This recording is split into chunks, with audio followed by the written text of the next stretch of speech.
भगवान आपके किसी प्रवचन में दुर्वासा ऋषि का जिक्र आया है। एकाग्रता की परिणति को विक्षिप्तता की अवस्था के उदाहरण के रूप में दुर्वासा आए हैं, पर त्राटक में एकाग्रता का ही भाव रहता है। इन दोनों में क्या फर्क है, कृपा कर समझाएं।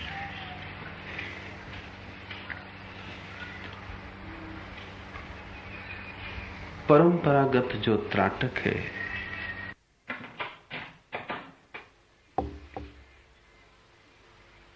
त्राटक की जो परंपरागत धारणा है वह तो एकाग्रता की ही है, और एकाग्रता से शक्ति पैदा होती है, सिद्धियां अर्जित होती हैं। लेकिन जो परम विश्रांति की हमें खोज, उस परमात्मा से मिलन नहीं होता। एकाग्रता अहंकार का ही अंग और विस्तार है। तुम मिटते नहीं, तुम और मजबूत हो जाते हो। तुम पिघलते नहीं, तुम और बर्फ की तरह जम जाते हो। तुम्हारी शक्ति तो बढ़ जाती है, तुम्हारा आनंद नहीं। लेकिन जिसे मैं त्राटक कह रहा हूं वो एकाग्रता का प्रयोग नहीं है, वो केवल देखने का प्रयोग है। Just looking. फर्क को समझ लें। त्राटक का अर्थ होता है किसी एक बिंदु पर, सूर्य पर, मूर्ति पर, बिंदु पर, किसी भी चीज पर अपने सारे मन को एकजुट लगा देना है। मन को कर लेना है संकीर्ण कि मन यहां वहां न भागे, मन की सब धाराएं एक तरफ मुड़ जाएं, मन एक बिंदु की तरफ बहता हुआ रह जाए। जरा सी भी चेतना की किरण यहां वहां न बिखरती हो, बिना बिखरे सब एक बिंदु पर आके टिक जाए। चेष्टा एक बिंदु पर टिकाने की है, मन को बांध बांध कर, पकड़ पकड़ कर एक जगह बिठाने की है। जिसे मैं त्राटक कहता हूं वो सिर्फ नाम मात्र को त्राटक है। इस अर्थ में मैं त्राटक कहता हूं कि तुम भीतर खाली हो जाओ। मन को पकड़ पकड़ के मेरी तरफ लाने की जरूरत नहीं, तुम भीतर खाली हो जाओ, सिर्फ मेरी तरफ देखो। इस देखने में तुम भीतर कोई उपाय मत करो, इस देखने में तुम खाली शांत खड़े हो जाओ और सिर्फ देखो। आंख तुम्हारी अपलक मेरी तरफ हो। आंख के द्वारा तुम्हें मेरे तक नहीं आना है, आंख के द्वारा मैं तुम तक आऊंगा। आंख तुम्हारा द्वार है, लेकिन अगर भीतर तुम अति से भरे हो तो जगह नहीं है। तुम भीतर अगर खाली हो और तुम्हारा सिंहासन रिक्त है तो तुम्हारी खाली आंखों के द्वार से मैं प्रवेश कर सकता हूं। परंपरागत त्राटक में साधक अपनी चेतना को बिंदु तक ला रहा था। इस त्राटक में साधक कहीं भी नहीं जा रहा है, सिर्फ अपने भीतर खाली हो रहा है और आंखों को खुली रखे ताकि मैं उसके भीतर आ सकूं। ये बिल्कुल बुनियादी भिन्न है। और ये जो सिर्फ देखने की प्रक्रिया है बड़ी अनूठी है, क्योंकि जब तुम सिर्फ देखते हो, त्राटक करने की चेष्टा भी नहीं करते, क्योंकि उस करने में भी देखना अशुद्ध हो जाएगा, विचारों की तरंगें चित्त में आ जाएंगी। जब तुम सिर्फ देखते हो तो तुम्हारी आंखें आकाश की तरह कोरी हो जाती। जब तुम कुछ देखने की कोशिश नहीं करते, मात्र देखते हो, तो तुम भीतर एकदम शांत, तनाव रहित हो जाते हो। कभी जमीन पर लेटकर आकाश की तरफ सिर्फ देखो, सोचो मत। आकाश में बादल बन रहे हो तो उन बादलों में मूर्तियां मत देखो, हाथी घोड़े मत देखो, कुछ सोचो।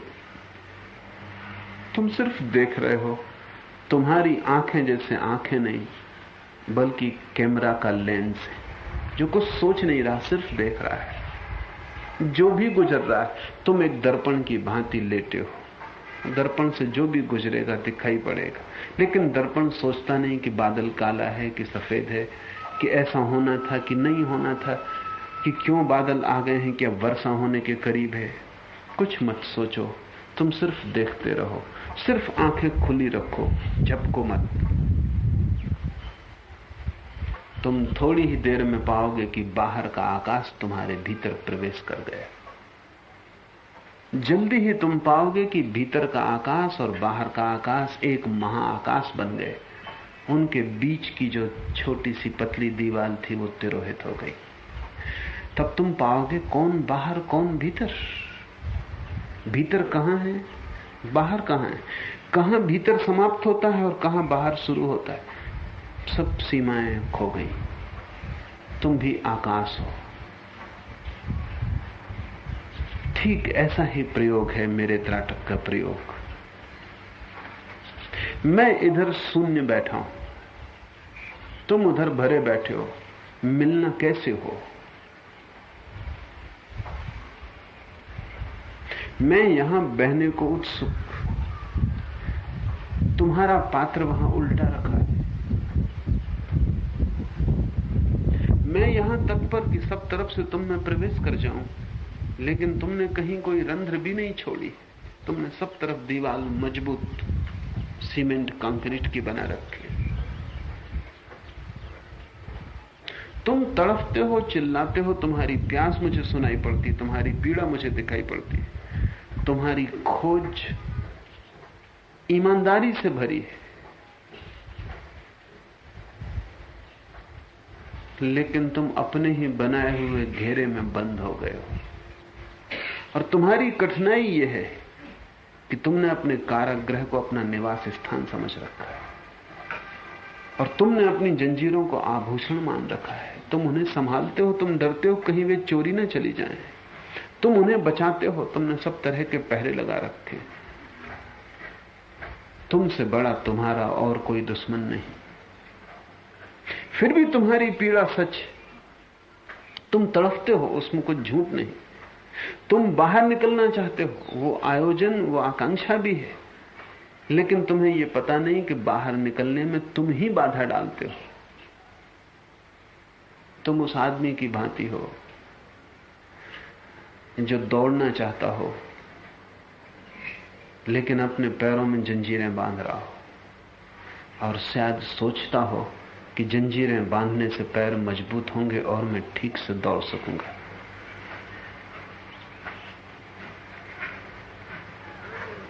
तुम अपने ही विपरीत बहुत से कृत्यों में लगे हो। यही मनुष्य का दुख है। वो सोचता है कि जो मैं कर रहा हूं वो हितकर है और उससे अकल्याण सिद्ध होता है। और जब तक तुम्हें यह साफ ना हो जाएगा तब तक तुम्हारी पीड़ा का कोई अंत नहीं हो सकता। एक बात समझ लेनी बहुत गहरे में जरूरी है कि तुम्हारी पीड़ा के निर्माता तुम ही हो, कोई दूसरा नहीं। तुम ही हो जिम्मेवार, दायित्व तुम्हारा है। पीड़ा के बीज तुम बोते हो, लेकिन बीज बोते समय तुम सोचते हो तुम आनंद के बीज बो रहे हो, क्योंकि बीज में तो कुछ दिखाई नहीं पड़ता, ना पीड़ा और ना आनंद। बीज तो बंद। जब तुम बीज बोते हो तब तुम आनंद के सोच के बोते हो। वर्षों बाद जब फल आने शुरू होते हैं और दुख आता है तब तुम सोचते हो ये दुख किसने दिया। और बीज में और फलों के आने में इतना फासला है कि तुम भूल चुके होते हो कि बीज तुमने बोए थे। और फासला इतना ज्यादा है और बीज और फल इतने भिन्न हैं कि तुम याद भी कैसे रखो कि ये वही बीज हैं जो हमने बोए थे। अक्सर तुम सोचते हो हमारे आनंद के बीज तो व्यर्थ चले गए, सड़ गए, गल गए, ठीक भूमि उन्हें ना मिली। और ये दुख के बीज जो दूसरों ने हम पे फेंके ये फल गए। जान के हैरानी होगी तुम्हें कि अफ्रीका में अभी 100 वर्ष पहले तक ऐसे बहुत से कबीले थे जिनको ये ख्याल ही नहीं था कि बच्चे के जन्म का कोई भी संबंध संभोग से है। सिर्फ 100 वर्ष पहले तक। और उसका कारण था, और वैज्ञानिक कहते हैं कि वही धारणा सदियों पूर्व सारी दुनिया में थी, क्योंकि बच्चा तो 9 महीने बाद पैदा होगा, 9 महीने का फासला इतना बड़ा है। हमें हैरानी होती क्योंकि हमें पता है अब, लेकिन फासला इतना बड़ा है कि तुमने जो संभोग 9 महीने पहले किया था उससे ये बच्चा पैदा हो रहा है, इसका कैसे संबंध जोड़ो? फिर सभी संभोग से बच्चे पैदा नहीं होते, सैकड़ों संभोग से, एक आध संभोग से बच्चा पैदा होता, फिर वो 9 महीने बाद पैदा होता। तो अफ्रीका में ख्याल था कि ये बच्चे के पैदा होने का कारण कुछ और है। ईश्वर की कृपा, देवी देवताओं की पूजा, गंडे ताबीज, किसी साधु सन्यासी का आशीर्वाद, ऐसा कोई कारण जो प्रत्यक्ष दिखाई पड़े, लेकिन ये संभोग इसका कारण हो सकता है, ये ख्याल में नहीं था। ठीक वैसी ही दशा भीतर गहरे में पूरी मनुष्यता की है। तुम्हें ख्याल ही नहीं कि तुम्हारे दुख के बीच तुम ही बोते हो। 9 महीने से भी ज्यादा बड़ा फासला है, और बीज और भी सूक्ष्म है, संभोग से भी ज्यादा सूक्ष्म है। फिर फल कभी 9 साल बाद आते, कभी 90 साल बाद आते, क्योंकि ये दुख के सभी बीज मौसमी नहीं है। कुछ के तो जल्दी आ जाते,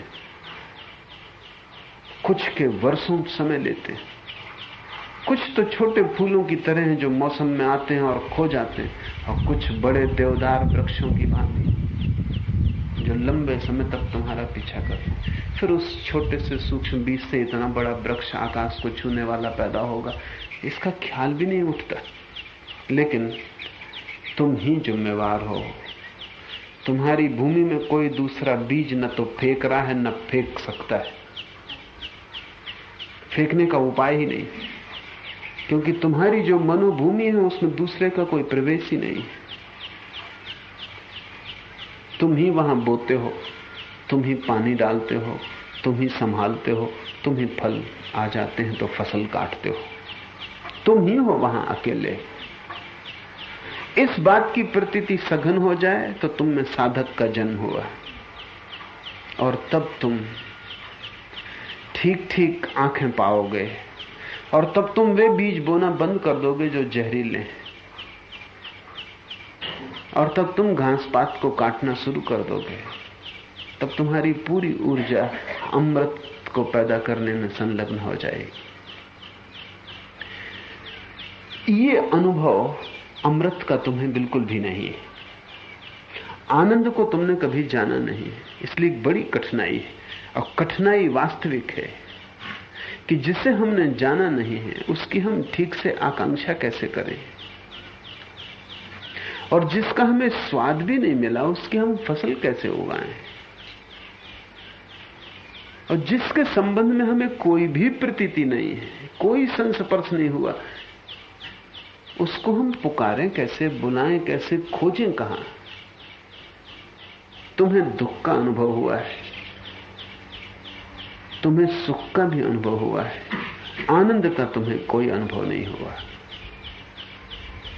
तो ये आनंद की खोज कैसे शुरू होगी? तुम खोजते हो आनंद, तुम कहोगे हम खोज रहे हैं, वो आनंद नहीं है, वो तुम्हारे सुख की ही बड़ी कल्पना है बस। तुम सोचते हो आनंद महासुख जैसी चीज होगी, तुम सोचते हो जैसा संभोग में सुख मिला ऐसा आनंद में सहस्त्र गुना मिलेगा, मगर वो है गुना, वो सुख का ही फैलाव है। तुम अपनी प्रेसी से मिले तो सुख मिला, तुम सोचते हो परमात्मा का मिलना ऐसा ही कुछ सुख होगा अनंत गुना। उसमें गुण का फर्क नहीं है, परिमाण का ही फर्क है। वो जो अंतर तुम्हें दिखाई पड़ता है क्वांटिटी का है, क्वालिटी का नहीं। तुम सोचते हो बहुत धन मिल जाता है, राज्य मिल जाता है, बड़ा साम्राज्य मिल जाता है, तो जो सुख मिलता है जब परमात्मा का राज्य मिलेगा तो इसी का अनंत अनंत गुना सुख होगा।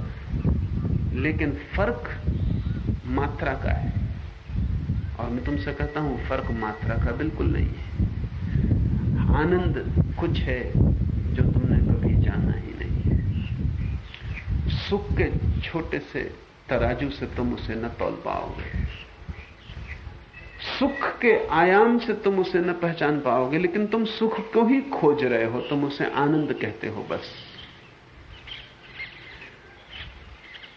इसलिए मेरे त्राटक का प्रयोग है। त्राटक का प्रयोग सत्संग का गहरा प्रयोग है। जब मैं तुमसे कहता हूं तुम चुप और खाली हो जाओ, सिर्फ मेरी तरफ देखो ताकि मैं तुम्हारे भीतर आ सकूं। उस मेरे तुम्हारे भीतर आने में तुम्हें पहला स्वाद मिलेगा। वो स्वाद तुम्हारी कोशिश को सजग कर देगा। वो स्वाद तुम्हें पहली बार कहेगा कि आनंद की बूंद कैसी हो सकती है। फिर तुम सागर की खोज पर निकल जाओगे। फिर मुझे कुछ करना नहीं। फिर वो स्वाद ही तुम्हें खींचेगा और ले जाएगा। फिर तुम्हें कोई रोकने वाला नहीं।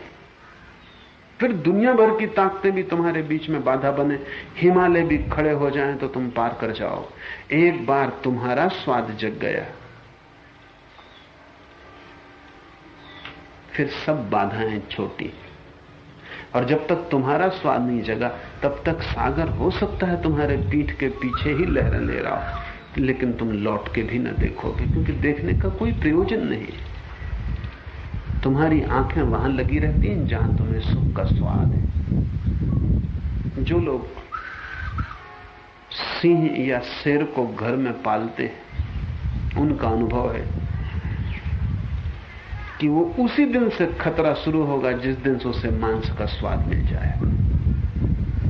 उसको साग सब्जी खिलाते रहो, रोटी खिलाते रहो, बचपन से ही उसे स्वाद ही न दिया हो मांस का, खून का, तो वो शाकाहारी रहेगा। एक शिकारी के संबंध में मैंने सुना, उसने एक सिंह के बच्चे को पाला, शुद्ध शाकाहारी। उसे एक बार भी मांस का कोई स्वाद न मिला। लेकिन एक दिन शिकारी अपने बगीचे में बैठा, उसके पैर में चोट लग गई, थोड़ा सी खून की बूंद झलक रही, और उसका सिंह उसके पास बैठा है। उस सिंह ने उसकी खून की बूंद को चाट लिया। बस उपद्रव शुरू हो गए। फिर अब इस सिंह को घर में रखना असंभव, इससे स्वाद लग गया। बस ऐसा ही स्वाद तुम्हें लगाने के लिए मेरा त्राटक है। जरा सा तुम्हें स्वाद आ जाए, एक किरण उतर जाए, फिर तुम सूरज को पालोगे। एक बूंद पर तुम्हारी पकड़ आ जाए, फिर सागर ज्यादा दूर नहीं। सत्संग का यही अर्थ है कि ऐसे किसी व्यक्ति के साथ जिसने जाना हो, तुम्हें भी जानने की दौड़ लग जाए। ऐसे किसी व्यक्ति के पास जिसने जिया हो, तुम्हारा दिया भी भभक उठे और लपट पकड़ ले। इसलिए संत निरंतर कहते रहे, बिना गुरु के ये न होगा।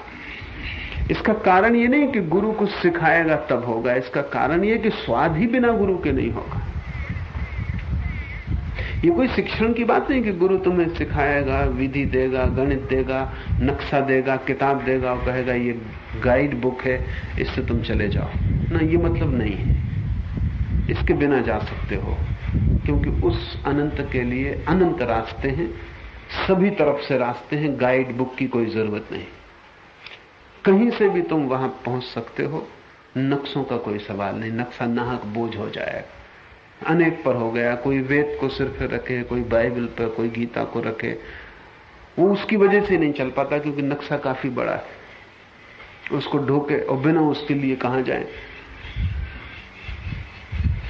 न बिना नक्शे के भी तुम पहुंच जाओगे, क्योंकि उसका कोई नक्शा नहीं है, वो सब जगह है। असली सवाल स्वाद है। जो तुम्हें स्वाद लगा दे वही शास्त्र, जो तुम्हें स्वाद दे दे वही सद्गुरु, जहां तुम्हें स्वाद आ जाए वही तीर्थ। और एक बार एक बूंद भी तुमने चख ली, अचानक तुम पाओगे ये जगत व्यर्थ हो गया, कोई और सार्थकता का आयाम खुला, एक नई यात्रा शुरू हुई, पुराना सपना टूट गया, एक नए जागरण का प्रारंभ हुआ। त्राटक का अर्थ है मैं तुम्हारा स्वाद बन जाऊं। जरा देर को तुम जगह दे दो, जरा सी रंध्र, तुम्हारे अंधेरे में थोड़ा सा प्रकाश, बस उतना काफी। त्राटक की जो परंपरागत धारणा है वो मेरी धारणा नहीं। त्राटक मेरे लिए एकाग्रता का नहीं, ध्यान का ही प्रयोग है। आज इतना है।